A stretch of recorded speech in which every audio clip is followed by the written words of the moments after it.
Hey everyone, on this week's episode of NY Seed Round, I have Marcos Kantt. He's a CFO of Habi, which is a platform that helps people in Colombia and Mexico purchase real estate more easily. I've talked to investors, I've talked to founders, but one of the most sought after types of guests is a CFO. So I invited Marcos on the podcast to talk about what it's like being a CFO at a fast growing startup, what separates good from great CFOs, and what the finance function should look like as a company scales from seed stage, Series A, Series D, and beyond.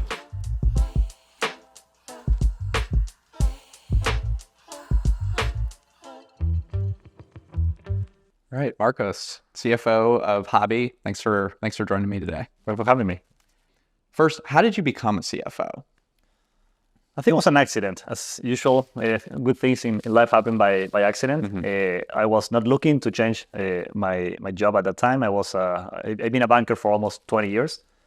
I was really comfortable, and probably that comfort that I found in my job was sort of the thing that pushed me to look for other things to be doing. And as I said at the beginning, it was more of an accident than anything else. It was at the right time where I was too bored, too comfortable at my job at the time.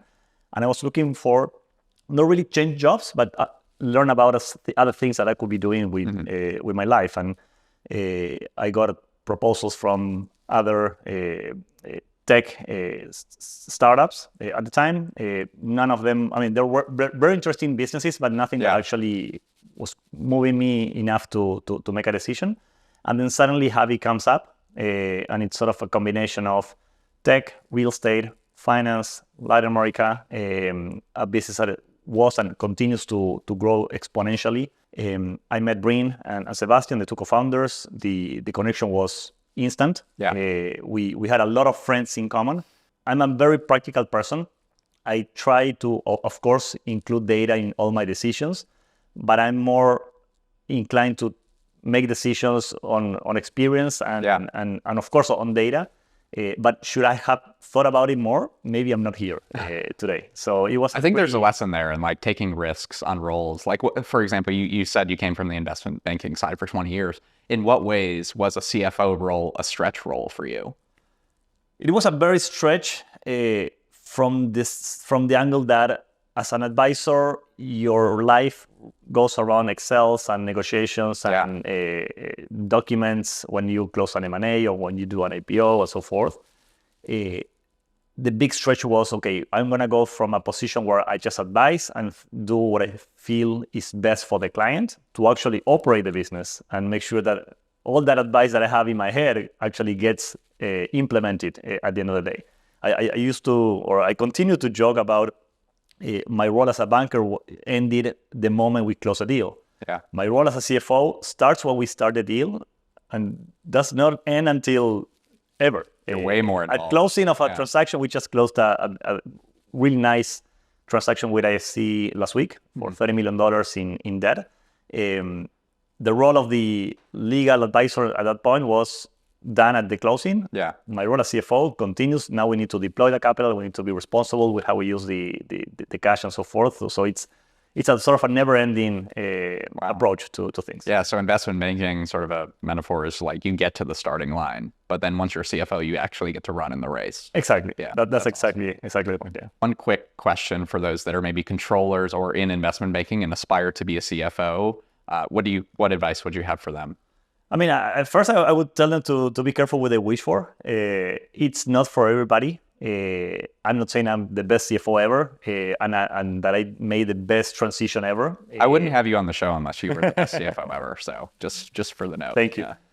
But what I say is it's a lot tougher than what it seems in the sense that as an advisor, as a banker, as somebody who has not operated or be on the operating side of the business ever, you tend to think that things go one way and take some time to evolve. Once you get into this role, you realize it's a much more complex situation.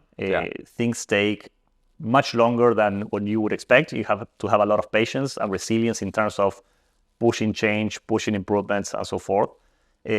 So I would definitely suggest whoever is trying to make the jump, I wouldn't change it for anything. I think I'm loving it. But just be careful because it's not for everybody. The intensity of a CFO role more on the startup side than on the traditional sort of segments, is very intense in that sense. Is there any sort of prep that you would recommend? Are there books you can read? Are there videos? Is it just trial by fire? Are there people you should speak to?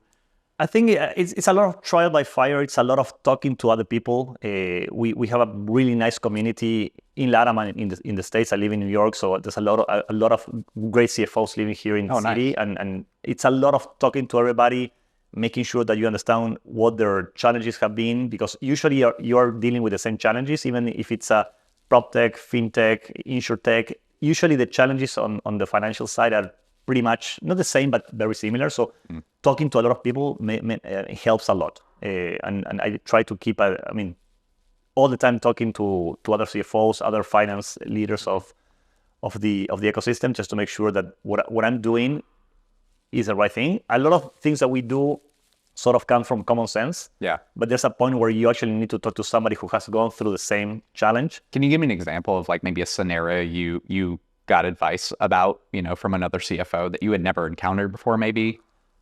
So we were implementing our ERP about 2 years ago, and we were sort of unsure whether it was the right time to actually go full speed with NetSuite, which is a very important investment on the cash side.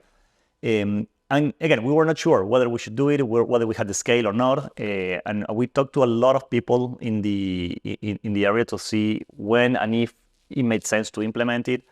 Not only implementation, which is, I wouldn't say easy, but it's easier than the whole integration that comes afterwards. Understand what are the things that we needed to focus on right at the moment where the implementation was done. Right. So it's a very complex project that takes, I don't think it ever ends, because as a big company, continue to integrate new systems and improve your current systems. And it's one of those decisions, at least from the finance function on the operating side, that it's very important, because then that defines all the information flow through the company and into the investors at the end of the day. So that was one that me as a former advisor, I had no idea. I have never been exposed to. And the only way we could actually do it was talking to people who had gone through the same situation before. You sort of hinted at this earlier, but what are some things you wish you have known before taking on the first-time CFO role that you're currently in? I don't think there's anything specific. Yeah. I think we discussed this. Should I have known everything that I know now? Maybe I'm not gonna. I wouldn't be here sitting with you. I think a lot of the uncertainty is one of the things that actually push me to do this. The uncertainty, the tension, the intensity of the day-to-day. Maybe if I have to point to one item, I'll say dealing with that uncertainty. Yeah. I was expecting to have sort of more visibility on what was to come. Once you started a job, once you started a project, once you get into a new initiative within the company, reality is there's little to no visibility. Yeah. And I wish I would have known that it was so just to get comfortable with it. Exactly. Yeah. Exactly. Makes it. Well, I commend you. Like taking on a role where like it's something that's unknown territory, that's actually kind of rare. And I feel like you have to have a bit of a chip on your shoulder to do it. Yeah, when I left banking, a lot of people were telling me, "Oh, you're so brave," or you're taking a big gamble, and I wish I could do it, and so forth. In my view, I was not taking such a big gamble as other people might have been perceiving that I was. I was taking the right bet, knowing what I knew at the time, and things, happily or luckily, are going really well. So I can't complain about it. That's awesome. Based on what you've known or found out in your new role as a CFO, what do you think separates great from good CFOs? And what tactical advice would you give to startup CFOs that are listening to this to get better at the role? I'll say, what separates great, and again, I don't consider myself great, but what I feel is there's a big difference between just doing enough to get the company to perform and going beyond that. Right. If a CFO thinks or expects to just deal with the finance function, report numbers, make sure accounting is right, and so forth, I think that would be a very overpaid CFO. Right. That's a sort of a controller at the end of the day. I think a lot of controllers and accountants like struggle with that. Like, how can I build those additional skills beyond just the accounting side? They really aspire to that, but like, tell me about how they can potentially like get to that position. Like, what do you have to learn beyond that? So I think it's more than learning, is a desire to know what's going on in the company other than just the numbers and the information flow into the finance function. In my case, I made a very strong effort since the beginning to learn everything that was going on at Habi. So I got involved in inventory management, I got involved in compliance, I got involved in how the commercial function worked. So I reached a point where people were telling me, "You're the CFO, why are you in this meeting?" And I said, don't worry, I'm not gonna bother anybody, I just wanna listen, I wanna learn, and if I think I can add value, I'll jump in and I'll give my view. And I think that allowed me very early on to truly understand how Habi functions and works, where the sort of weaknesses were, what we needed to actually attack first, or what was a higher priority than others. Otherwise, I would just have gotten the numbers at the end of the month, put them into the black box, and come out with a P&L. So I think, to your question of what differentiates great from good, it's that desire to really understand what's going on at the very, very small detail level. We have a great program within Habi, which is Habi Connect. And what happens there is you spend a full week working as a junior analyst in one of our units. So you really, truly learn to deal with clients, deal with internal departments, go through a full transaction. We buy and sell properties, among other many things that we do.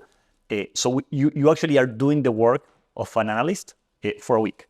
Wow. And that gives you a lot of insight on what are the challenges, what are the problems that the company have, how you can actually solve them. And what happens is, even though I'm not an expert in, document processing, I spent, a couple of days there, and just by common sense, you can see things that maybe somebody that is involved day to day cannot like come out and see it by themselves. So it's a great way to identify ways to improve. And that again goes back to my point of a great CFO is somebody that I believe gets really involved in the business. It's not just like 300,000 feet apart from what's really going on down on the ground. So one tactical piece here I'm hearing is just you may want to be in more meetings than you think you should be in. Yes, for sure. Yeah. And again, you're not gonna be in every single meeting because of course you also need to think about your own or specific. But like get out of the corner office, like attend meetings that are 100%. Okay. 100%. I'm in meetings sometimes where people are wondering, did we do something wrong? Why is the CFO in this meeting? That's a good signal that you're going beyond the finance function and connecting the dots. Exactly. And I think again, a lot of people lose a little bit of perspective, and they feel, rightly or wrongly, I'm not going to judge, that they are too senior to be involved in small things. And as I said at the beginning, I'm very practical in that sense. I don't really care about hierarchies or roles or positions. Getting involved in the weeds, it's very important. Otherwise, you lose, or you tend to create a culture where only the good information goes up to you, and then you're spending time on the good things, which it's, in my view, a waste of time. You should be spending 100% of your time on things that are not going well. Right. Things that are going good, great. You're not going to spend too much time on those, but you really need to care about those things that are not going well. And the only way to understand those is to actually be on the ground. That makes sense. So I want to transition, and like I said, I'm really excited about this conversation because I've met a lot of founders that are especially ones without finance backgrounds, and so I want this to be sort of a finance out of the box toolkit for them. My first question is building finance teams as a startup founder. Maybe you're in the pre-seed, seed stage, it's just you and a co-founder and maybe an engineer. Walk me through each of the stages of a startup and how you should start to begin building the finance function. What should it look like from pre-seed to Series D and beyond? Hey, before we get to their answer, I want to take a quick second to just thank everybody that's been a part of the NY Seed round journey so far. If you've enjoyed these conversations we've been having with investors and founders, like, subscribe, and comment down below. Now back to the conversation. So I think, and again, this is my opinion, a great founder, a great CEO, at the end of the day, they are asset allocators. They need to allocate a very specific asset, which is capital, which is scarce for everybody. And to do that, you need to truly understand what's your cash, finance, and economic position at every point. Of course, not everybody comes from finance, so it's not an easy concept to grasp. A couple of years ago, capital was sort of not unlimited, but it was easier to get with. So founders and CEOs could get away from not really understanding their financing position at every time, because at the end of the day, there was potentially always somebody willing to continue to invest in the businesses. In the last 2-3 years, of course, that changed completely. Yeah. And funding has, I wouldn't say dried up, but it's become more difficult to. It's more expensive. It's more expensive. It's more difficult to get to and so forth. So getting a great sense of your position at every time and how each initiative that you're going to be launching could impact that position, I think it's very important, from seed to the IPO, public, and so forth. So to your question, in terms of the actual finance team that founders and CEOs should be thinking about since a seed through the different series is, I would think about it as you definitely need somebody mid-level to junior at the very beginning to tell you and to do the numbers and to keep you appraised of what's going on in the company from a financial position. What is usually that title? Just I'll say an associate. Okay. Associate to, I'll say associate at the seed. At the seed. Once you start getting into potentially going for an A, you need more of a VP type. Yeah. So not too big of a team. Also, it's dependent on your business. I mean, if your business is heavily reliant on capital, then my answer would change completely.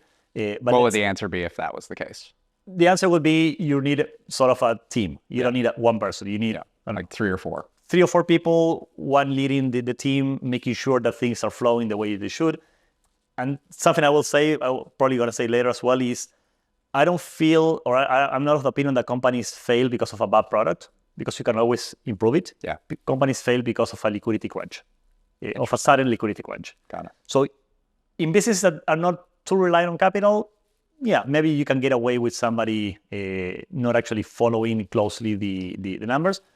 If your business is all about capital or somewhat capital intensive, one day can actually bankrupt you. So you those 3 to 4 roles, like, are they all doing the same thing? What are the different roles in that case? So in that case, you have one person leading the team, making sure everything flows the way it should. One treasurer, making sure that cash on a daily basis gets to where it needs to be. You have enough cash in the bank to pay for immediate expenses.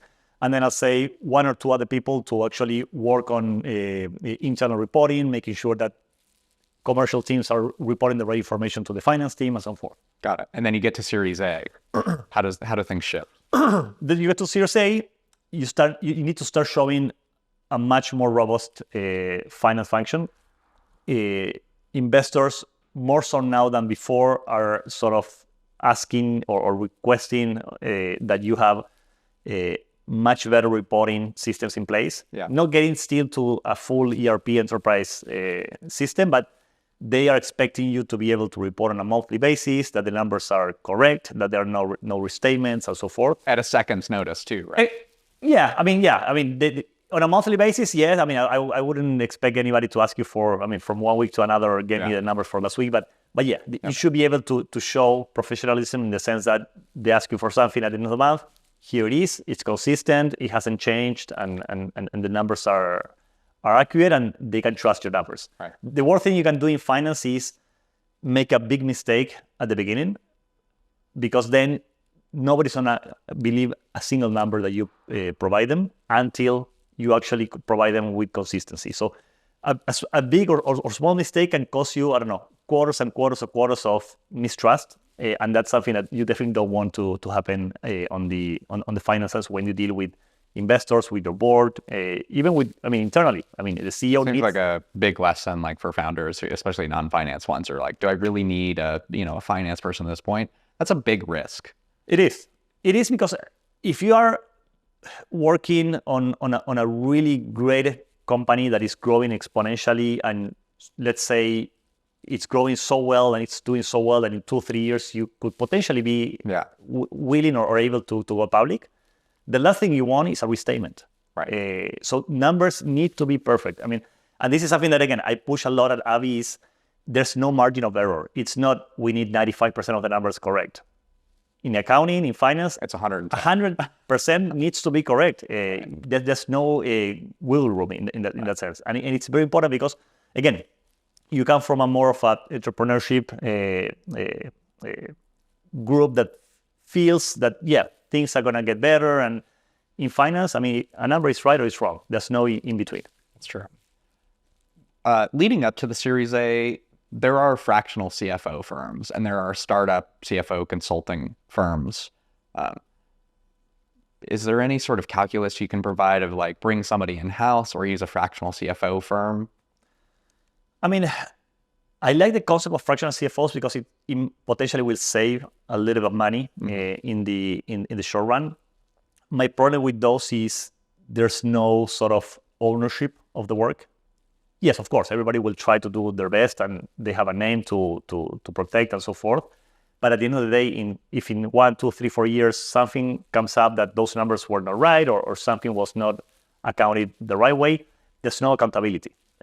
So for companies that are looking to actually save on having their own team internally full-time and potentially paying a lot of money that could actually be deployed in products or on the commercial side, it could be a good way to do it.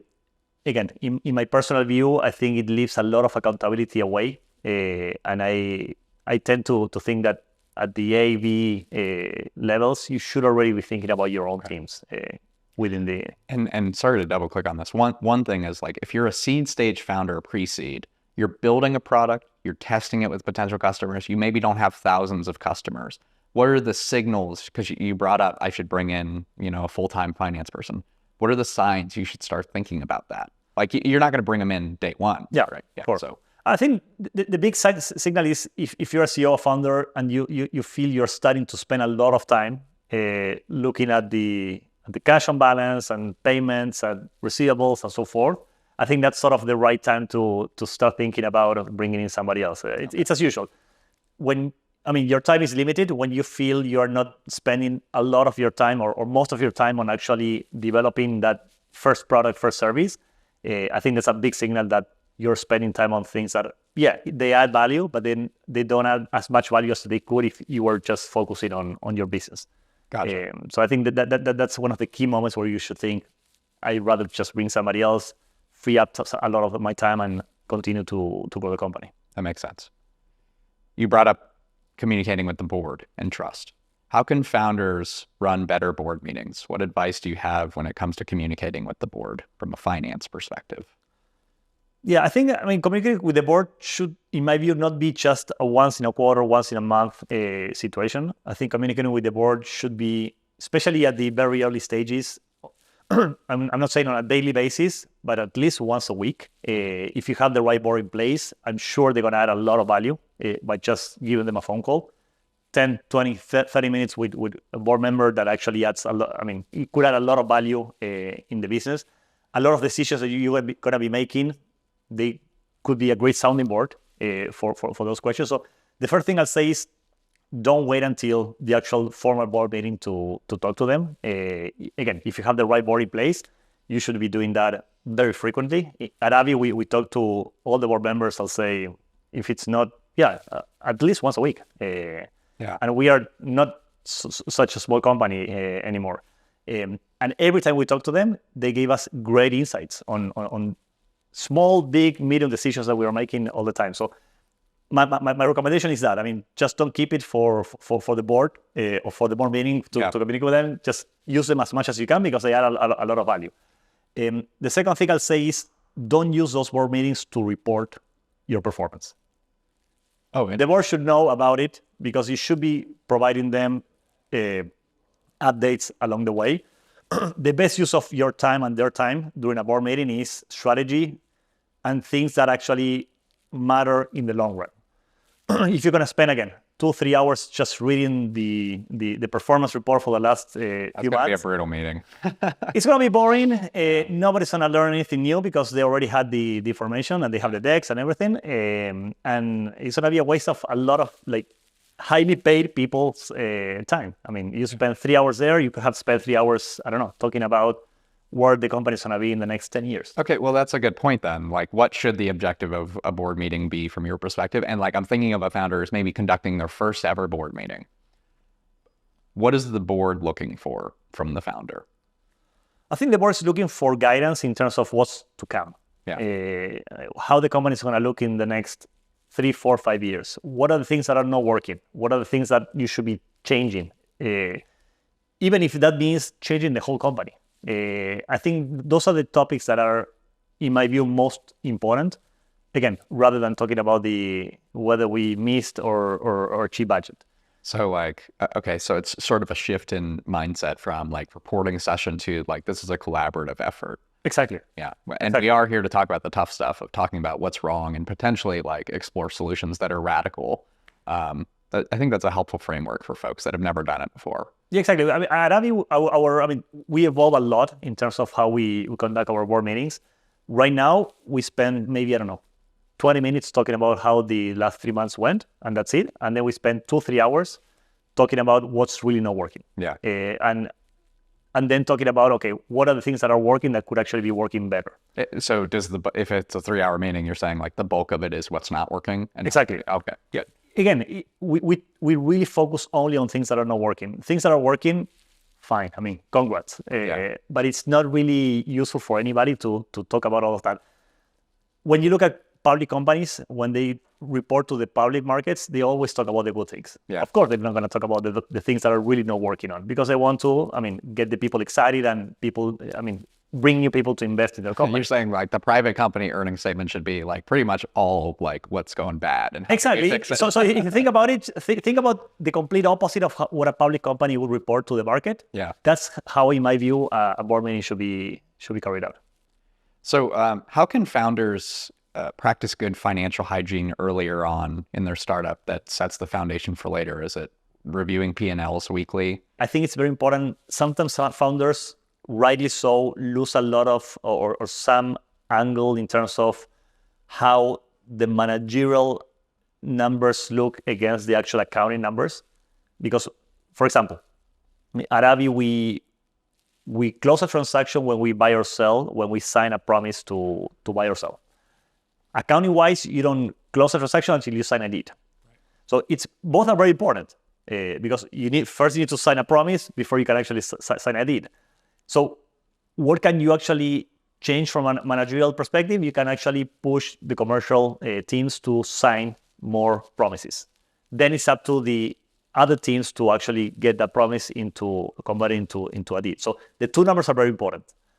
The thing is, when you lose sight of the two, as a founder, as a CEO, CCO, that's where I think the problem comes, because you're too focused maybe on the commercial side and not really focused on what actually happens at the accounting side, or vice versa. You're really focused on accounting, you let the commercial people on the other side. Yeah. So not only review numbers on a weekly or bi-weekly basis, I think it's also very important that you actually take into account both sides of the equation. So how well you're doing from a managerial perspective and how well you're doing from an accounting perspective.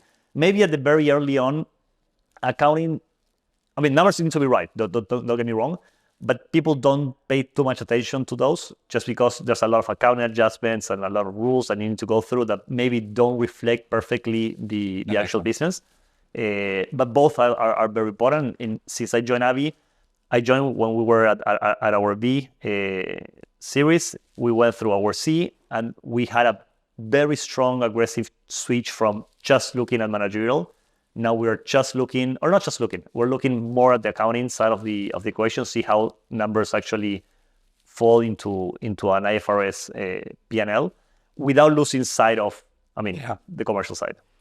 So what advice do you have for founders who are encountering the fundraising process for the first time? The first one I'll say is be ready to hear a lot of no's. Mm-hmm. Not because now it's more difficult or easier to raise capital. It's just the way it goes. Yeah. I was a banker before. I worked on many IPOs. We used to have, 250, 300 meetings on a specific IPO within 2 weeks. And maybe, we had a hit ratio of like 20%, 25%. Yeah. Which people might feel frustrated. We had 300 meetings. Even that sounds high. Exactly. Yeah. So be ready to talk to a lot of people who are going to say no to you, who are going to basically tell you that your business makes no sense, that they have invested in your same sector before and it failed. Just go Part of the through process. it. Just push through, be resilient. If you're really convinced that what you're doing is right, keep pushing. That would be probably the most like broad suggestion I'll give to them. You're going to hear a lot of no's. Right.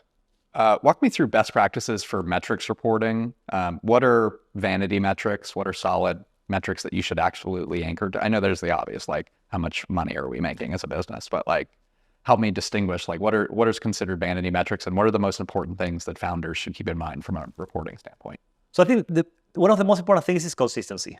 If you're going to start reporting this set of numbers or KPIs, make sure that you can actually report those going forward, and they're not going to change. Again, what finance people like usually is consistency and no surprises. So again, if you set up a list of KPIs, make sure those are first measurable, that they're going to be accurate, and that you can actually consistently report those on a monthly, weekly, or whatever frequency that you want to choose to.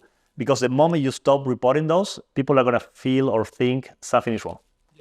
Why did you stop reporting this number now?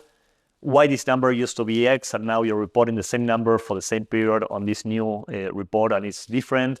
So make sure that I'd rather report less KPIs and less numbers at the beginning until I really know what I'm going to be able to report on a consistent basis, than to have a full list of 200 KPIs that who knows whether I could keep up with. Well, I'll use a couple of examples for this next question, but I spoke to one founder that's building a restaurant SaaS platform for back office, and then I spoke to one that's helping medical professionals consolidate their medical debt and help them solve that issue. Does your choice of North Star metric depend on the type of business and industry you're in, or are there going to be some central metrics that every startup should care about and they should anchor towards?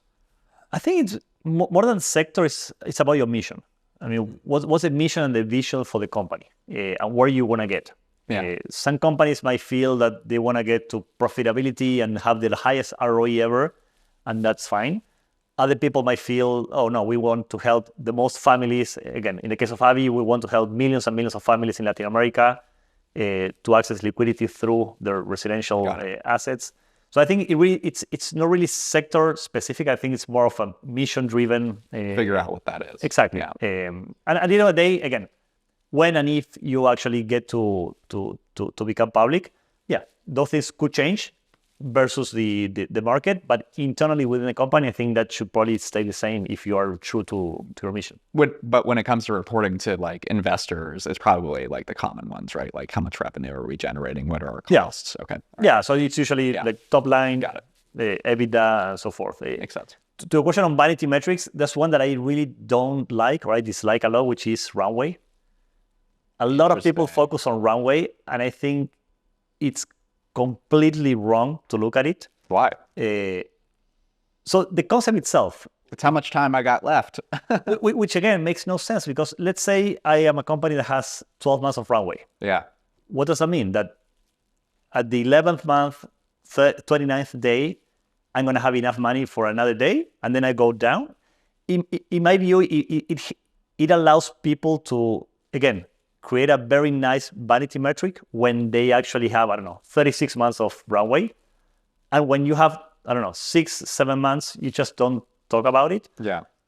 Reality is companies go down very, very far away from that potential full runway. I mean, if I have, again, 12 months of runway and I haven't raised or I haven't find a way to save cash by month, 9 or 10, you're done. So that 12 months is really not 12 months, it's 3 months. Because if you need to start raising, you're going to spend 3, 4, 5 months raising.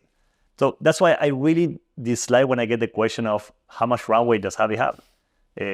Fortunately for us, we have an extremely good balance sheet. We don't have that problem. Again, I don't think in terms of runway. I think our business is so solid that, we can go all the way and we don't need... Got it. So founders, stop talking about runway. Yeah, I would definitely like people to stop talking about runway, because it just doesn't add any value to anybody.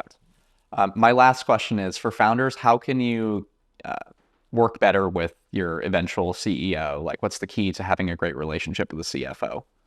I think the key thing, and it's not only between CFO and founder, I think it's been helping me throughout my career, is don't take anything personal. Yeah. So when somebody wants or it's pushing for a point very aggressively, and sometimes things could heat up, it's not a personal matter. Everybody wants to do the best thing for the company. Because they care. Yeah. So exactly. So it shows that you really care about. I think when people start feeling or sensing that there might be something else behind and that there might be, I don't know, a personal attack or something like that, I think that's when things don't really go well. Yeah. So my first answer would be like both founders and CFOs and everybody within like the executive sort of level at any company, they should understand that nobody's there to do any harm at the personal level. Everybody wants to do the best thing for the company. And sometimes, again, coming from the finance world where we used to things working one way and getting to a situation where like startups, things are not like straight and there's some chaos around the operation. That sort of clash between finance being number is right or it's wrong, there's no middle answer, and sort of the startup world where things, they're going to get better, don't worry, and so forth. Those discussions could actually get a little bit personal, and that's where I think things are going to go off the rails. Yeah. So yeah. Cool. Well, thank you so much for joining me, Marcos. I learned a ton and hope the founders listening will as well. It was great. Thank you for having me.